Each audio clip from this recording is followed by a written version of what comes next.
The Healer, The Healing Work of Mary Baker Eddy, compiled and arranged by David Keyston. Part 5. Gave them power and authority. Luke 9, verse 1. Dominion, 1892 to 1910. Pleasant View was the name of her cherished home in Concord, New Hampshire. Much of the maturing of her church came about during her life at Pleasant View, a period spanning 17 years, 1892 to 1908. Her exercise of spiritual dominion and demonstration of God's infinite power in the minutiae of daily life and the growth of her church was always inspiring. A lesson to all who had the privilege of her instruction or the benefit of her healing ability. Number 185. Ira O. Knapp, one of Mrs. Eddy's most trusted and valued students, relates an interesting sidelight on discipline in her church regarding one of the members. One of the early cases that came before the directors was a charge of immoral conduct against a first member who was a student of Mrs. Eddy's. From the evidence submitted, the directors were convinced that the charges were sustained. They therefore removed the individual from membership in the church and took his practitioner's card out of the Christian Science Journal, thereby depriving him of his livelihood. That punishment in no wise healed the individual, but made him so rebellious that he threatened a lawsuit in revenge. When Mrs. Eddy heard of this case, she asked the directors to restore her student to full church membership, including his office as a first member, and to replace his card in the journal. This resulted in a complete healing of the individual. From Luke. As ye would that men should do to you, do ye also to them likewise. For if ye love them which love you, what thank have ye? For sinners also love those that love them. But love ye your enemies, and do good, and lend, hoping for nothing again. And your reward shall be great, and ye shall be the children of the highest. For he is kind unto the unthankful and to the evil. Be ye therefore merciful, as your Father also is merciful. Judge not, and ye shall not be judged. Condemn not, and ye shall not be condemned. Forgive, and ye shall be forgiven. Number 186. James F. Gilman was the artist under Mrs. Eddy's direction and was responsible for the pictures in Christ and Christmas. In his recollections, he showed how one benefited from receiving a rebuke from Mrs. Eddy the right way. He recounts the experience the day following his rebuke from her when he met again with her. I heard the gentle rustle on the stairs that I had learned to know, followed by her appearance in the doorway. Instantly, I felt that she perceived the state of my mind upon seeing me, as I arose and advanced a step to meet her and receive her extended hand of welcome. She retained the hold upon my hand as she stood near in her precious spiritual way, and with earnest solicitation said, yearningly like a mother, "It seems hard to bear, I know. You won't feel hard toward me, will you?" I felt I must be severe because you needed it. But it was hard for me to be so. I was silent. Words failed me for the moment. But Mrs. Eddy continued to look for hoped-for audible signs of submissive acceptance of her rebuke as proceeding from motives of love on her part, and thus to plead with me as a mother with a son she would save. I finally found voice to say that there was nothing but gratitude in my mind for her faithfulness toward me, to which she joyfully responded, "I am so glad." "Oh," she said with great feeling, "you know what burdens I have borne through the necessity I have felt for rebuking students, but could not receive my rebuke as coming from true love for them. This is the great test of the true student. If they are found unwilling to bear this test, they are not worthy to be found in this work. It is the resentment that rebuke uncovers or excites that makes up the burden, the terrible burden that I have had, and still have to bear in this pioneer work of Christian Science. It was nothing but a constant joy to me to minister to the needs of humanity in the healing work. It was when I began to teach and be faithful with students that I began to know of suffering and sorrow. From Miscellaneous Writings. Jesus taught by the wayside, in humble homes. He spake of truth and love to artless listeners and dull disciples. His immortal words were articulated in a decaying language, and then left to the providence of God. Christian Science was to interpret them, and woman, last at the cross, was to awaken the dull senses, intoxicated with pleasure or pain, to the infinite meaning of those words. At times, Mrs. Eddy's demeanor appeared to be totally changed. As the occasion required, she rose in the strength of the Spirit, rebuking error in the treatment of a student or situation, taking on the appearance of someone considerably taller than when one would see her in other circumstances. Julia Bartlett confirms this in her reminiscence when she said, "I never saw a grander demonstration of truth than I witnessed as a young student when I saw our leaders stand before one who had for a long time seemed to be held by a very stubborn error. When it did not yield, she gradually rose to a greater and greater power until she seemed a tower of strength, not sparing the error the sharp cutting rebuke necessary for its destruction, until this woman was free, and she has since been a faithful worker in the cause of Christian Science." Number 187.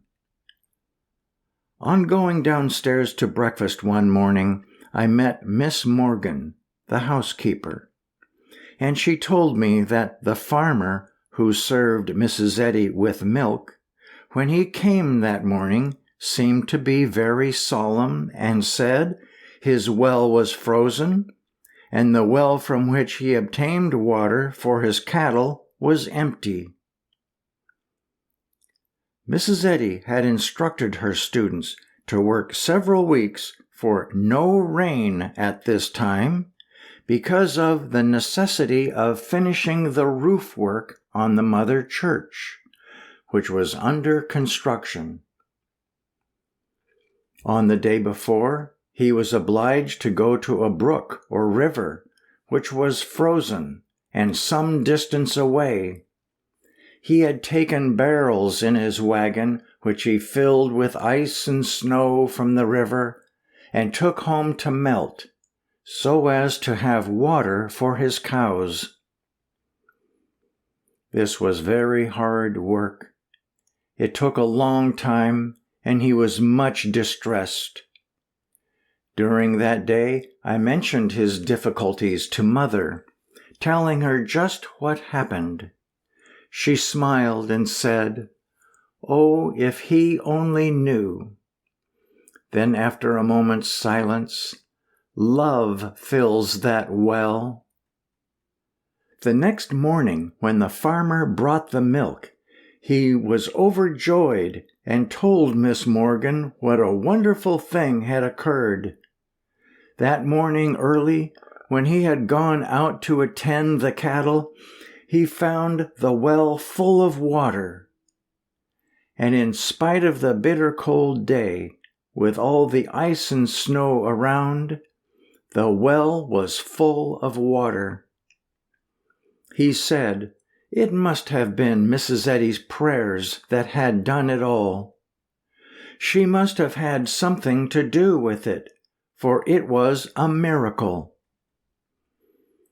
He had a great reverence for Mrs. Eddy, although he was not a scientist. That day, when we were at dinner, I told Mother what had happened, and just what the man had said. Oh, the joy and sweetness, the illumination and love of her face is ever to be remembered. Her expressions of praise and gratitude to God were glorious, and she said, "Oh, didn't I know?" She gave us a lesson in Christian Science which has blessed us ever since. Number 188. Mrs. Eddy turned to Gilbert Carpenter, at one time a secretary in her home, and said in explanation, "Oh, Mr. Carpenter, isn't God good? Oh, trust in the dear, good God." To him this seemed a present-day fulfillment of the words of Scripture, 2 Kings 3, verse 17. For thus saith the Lord, Ye shall not see wind, neither shall ye see rain. Yet that valley shall be filled with water, that ye may drink, both ye and your cattle and your beasts. Number 189.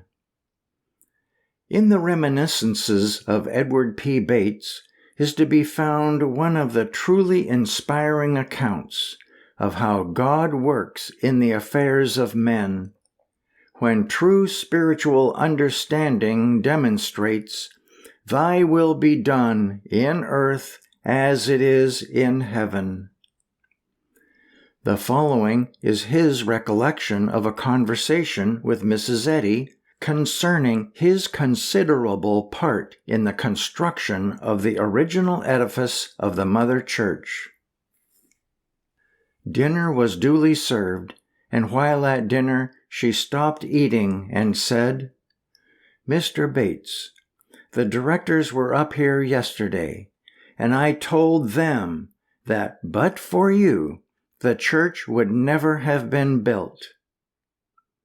I replied, "Mrs. Eddy, but for you, the church would never have been built." She said again, "Mr. Bates, but for you, the church would never have been built."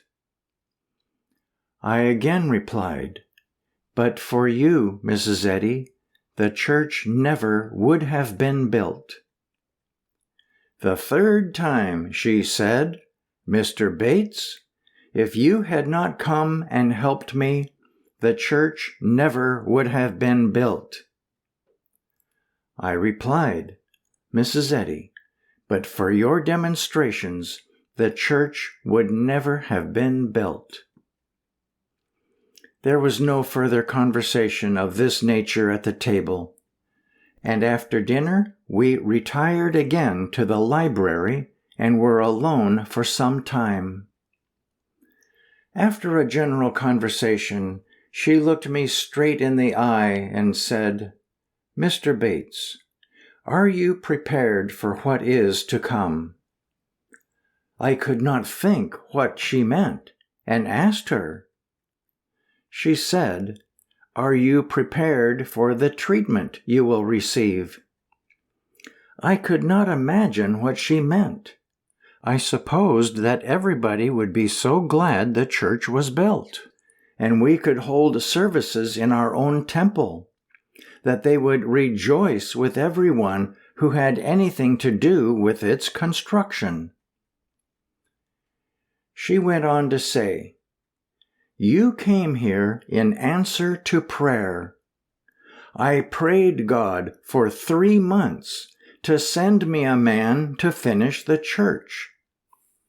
He heard my prayer and sent you, and you followed my demonstration, and the church is finished.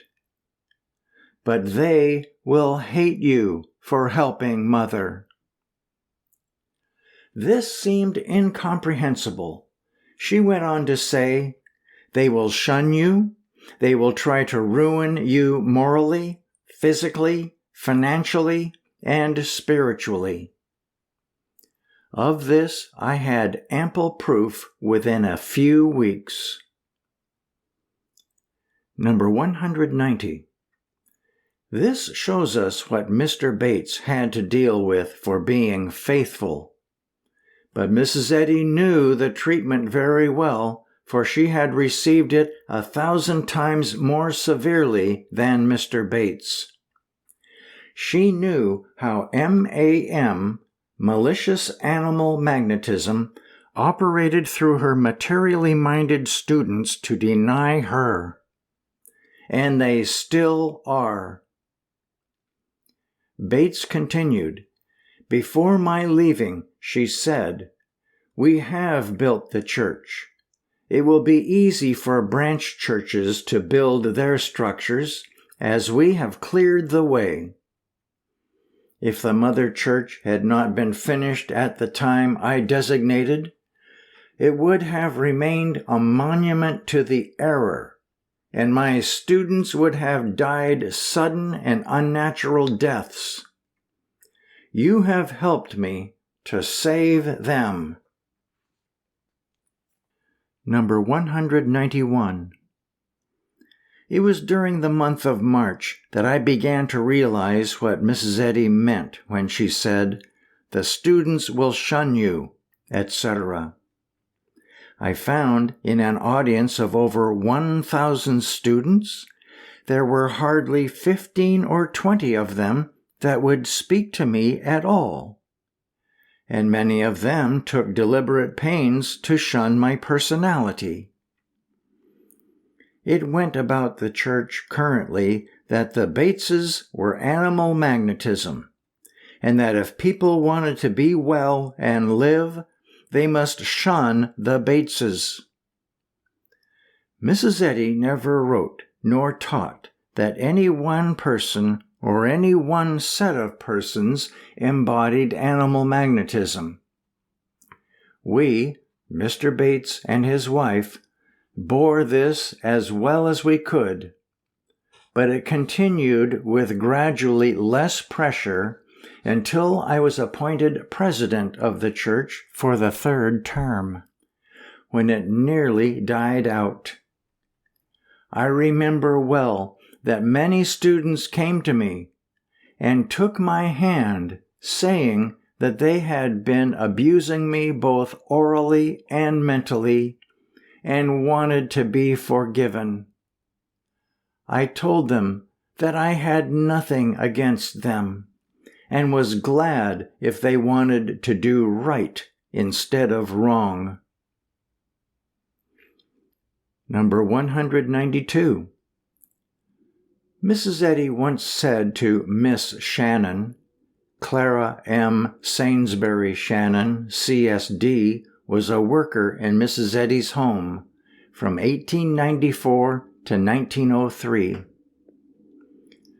You have wonderful physical health. Nothing seems to touch you. However, there came a day, Miss Shannon recounted, when she experienced a severe attack of diphtheria.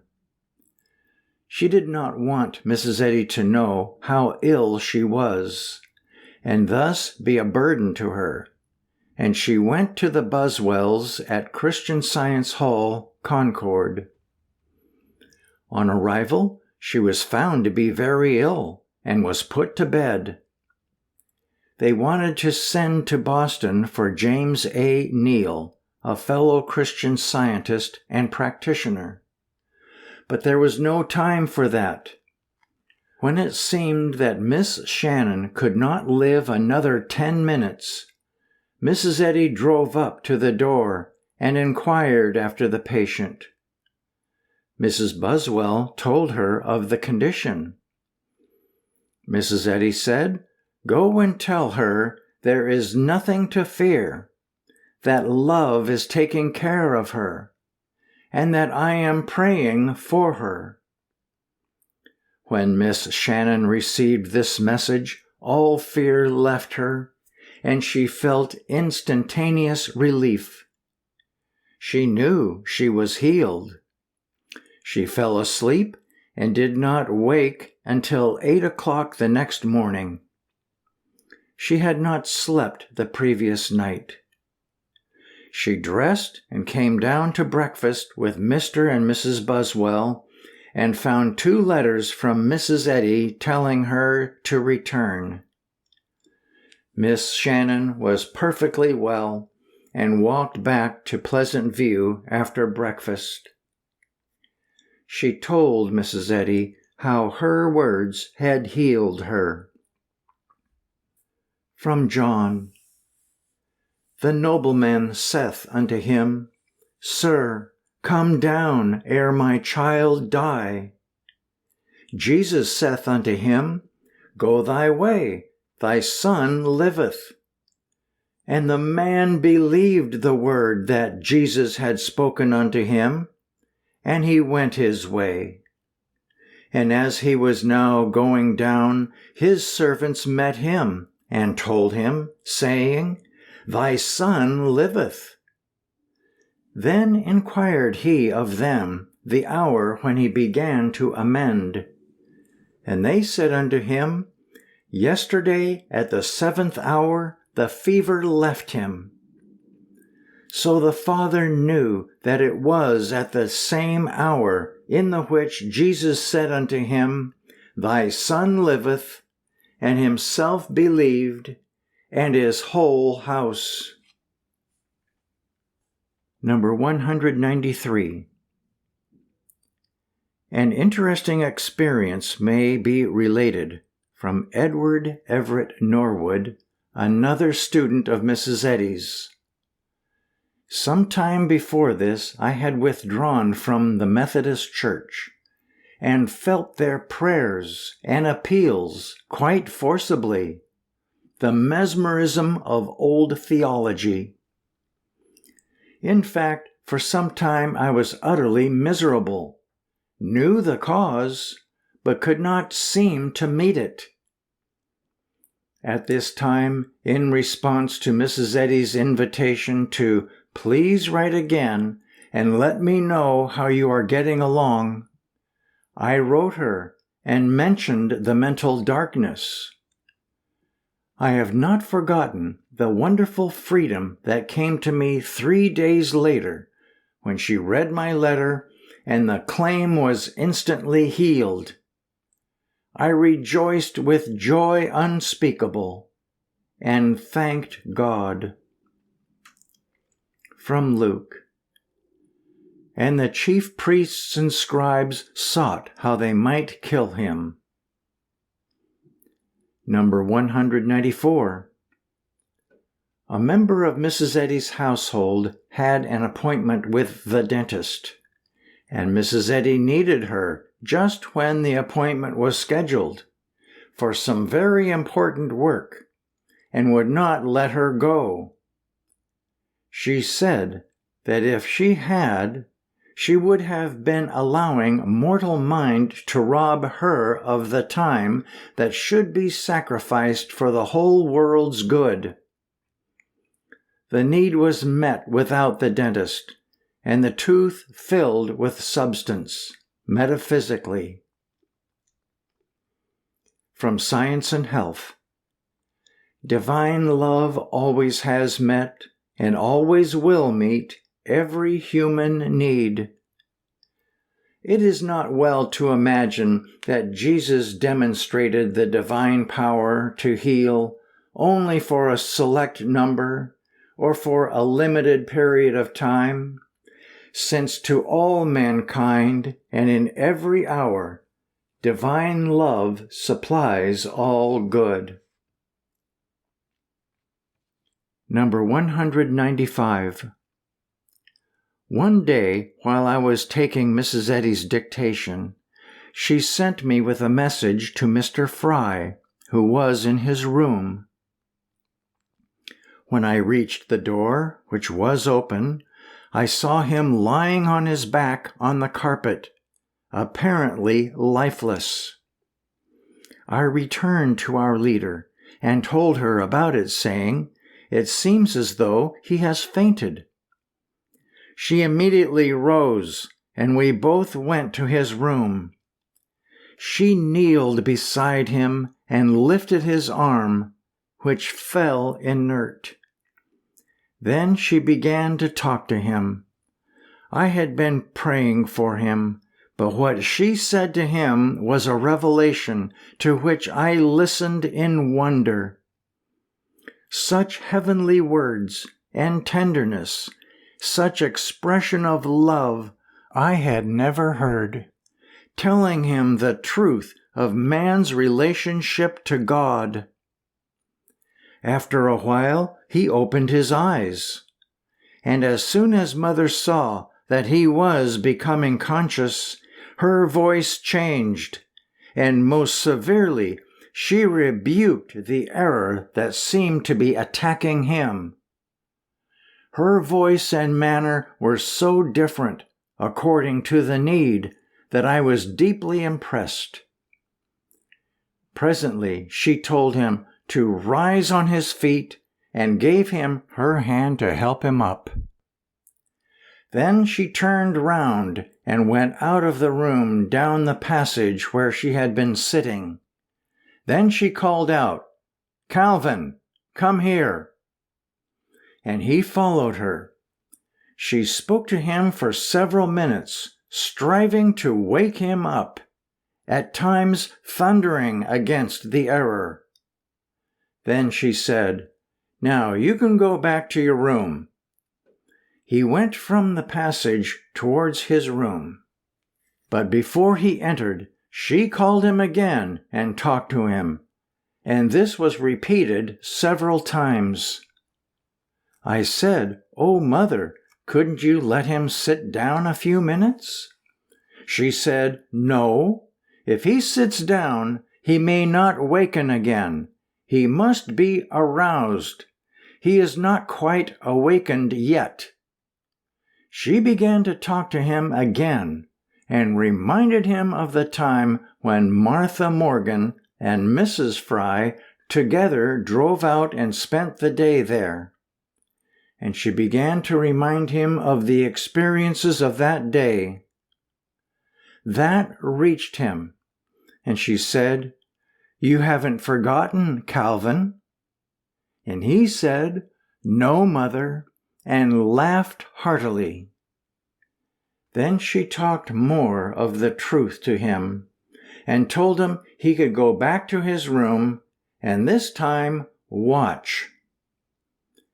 She explained to me that when you speak the truth to anyone, If the truth you speak causes him to laugh, cry, or get angry, you have reached the thought that needed correction.